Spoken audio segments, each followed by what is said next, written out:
Halo, assalamualaikum warahmatullahi wabarakatuh.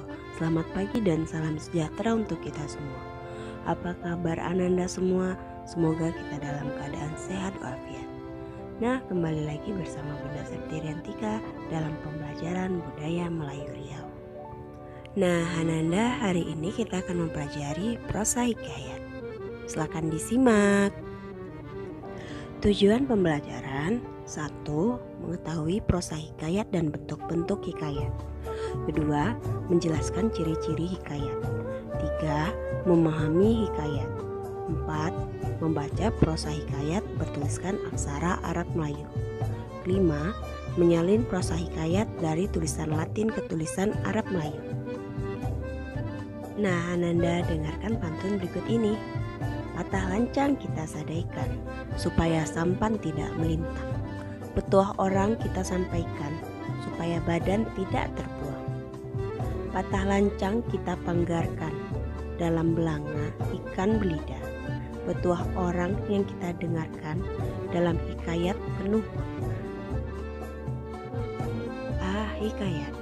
Hikayat adalah karya sastra Melayu klasik atau sastra lama berbentuk prosa. Hikayat mengandung kisah, cerita atau dongeng tentang tokoh, agama, sejarah, riwayat hidup, atau hewan yang bersifat manusia. Pengisahan hikayat dimaksudkan sebagai hiburan, pembangkit semangat juang, dan penguatan nilai-nilai yang berlaku di tengah masyarakat. Tokoh-tokoh utama dalam hikayat sebagian rekaan. Misalnya dalam hikayat Sri Rama, hikayat Indra Putra, dan hikayat Sang Boma. Sebagian lagi juga tokoh sejarah seperti dalam hikayat Abdullah dan hikayat Hang Tuah. Hikayat mulai berkembang pada masa Melayu klasik, sehingga banyak menggunakan bahasa Melayu klasik. Bahasa ini berbeda dengan bahasa Melayu yang berkembang saat ini. Ciri-ciri bahasa Melayu klasik sebagai berikut. Banyak menyerap kosakata Arab, menggunakan aksara Arab, kalimatnya yang panjang-panjang, berulang, berbelit-belit. Banyak menggunakan kalimat pasif, menggunakan bahasa istana, kosakata klasik, Ratna Mutu Manikam, Sahaya, Masigul atau bersedih. Banyak menggunakan pangkal kalimat seperti sebermula, alkisah, hatta, adapun. Banyak menggunakan kalimat sungsang. Banyak menggunakan partikel pun dan lah.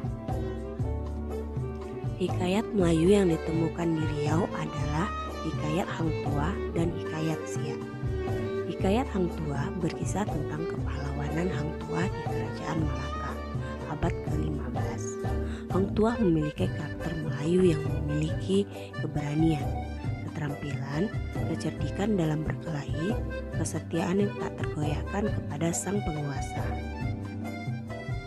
Hikayat Hang Tuah mengandung kisah legendaris atau khayalan.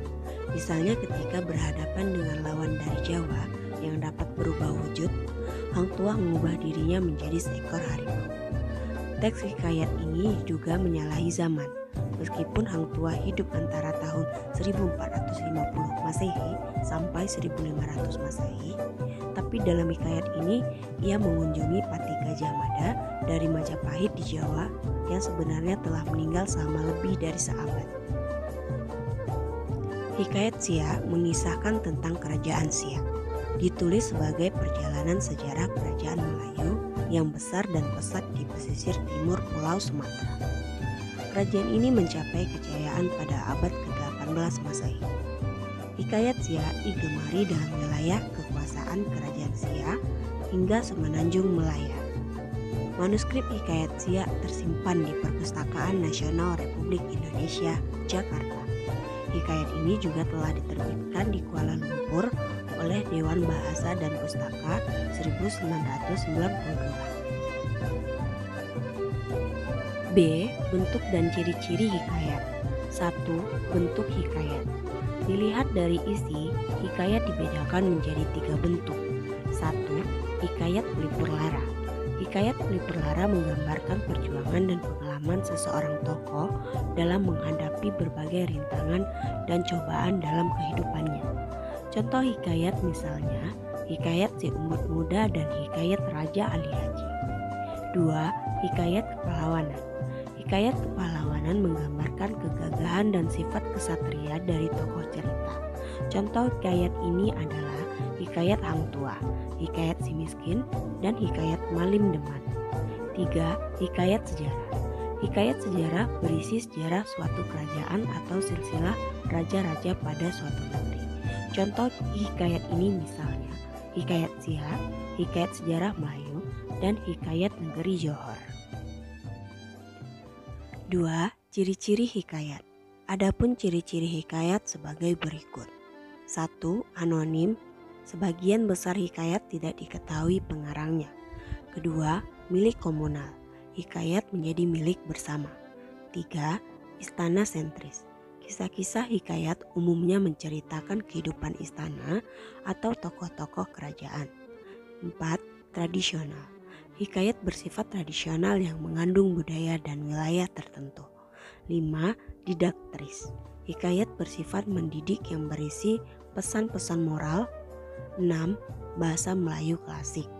Hikayat menggunakan bahasa Melayu klasik, menceritakan dimulai dengan kata-kata syahdah, al-kisah, pada suatu hari, hatta, sebermula.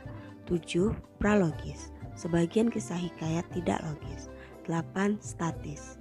Bentuk dan tema hikayat bersifat kaku atau tetap. Nah, Ananda, sampai di sini dulu materi kita hari ini. Sampai jumpa minggu depan. Wassalamualaikum warahmatullahi wabarakatuh.